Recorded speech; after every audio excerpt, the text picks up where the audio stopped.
Hello guys! Magandang umaga! Naisipan ko nga magluto ng tinolang manok pang ulam namin ngayon. At eto nga, inihanda ko na ang mga kinakailangan na kasangkapan. Meron tayong sibuyas, bawang, luya, siling panigang, dahon ng sili, dahon ng sibuyas, sayote, at saka malunggay. At ito nga ang ipangsasabaw natin at syempre di dyan mawawala ang manok at ang iba pa nating pampalasa tulad ng bitchin, magic sarap, paminta at patis. So eto, ilagay na po natin ang mantika at hintayin natin uminit. At saka po natin ilagay ang luya. Pagkatapos po ilagay na po natin ang sibuyas. Ating haluin at isunod naman po natin ilagay ang bawang. Pagkatapos po ay imekos-mekos na po natin yan.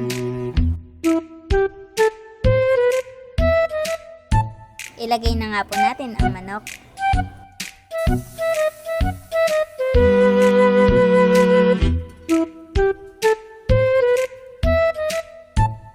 Lagyan na po natin ng patis at imekos-mekos na po natin ulit. At ang sunod, ilagay natin ng paminta. Tansyahan nyo lang din po. One day later. Hintayin po natin na lumambot ang manok at ang isunod natin ilagay ang sayote. Lagyan din po natin ng magic sarap at konting bitchin.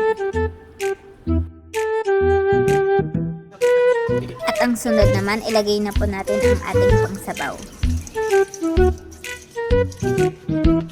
2,000 years later. Pag kumukulo na, ilagay na po natin ang dahon ng sibuyas, dahon ng sili, at siling panigang. At ang sunod naman po ay ilagay na po natin ang ating malunggay at imekos-mekos na po natin ulit yan. At ito na po ang ating tinolang manok.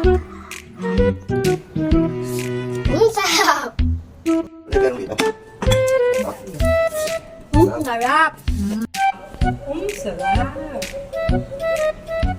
Sarap!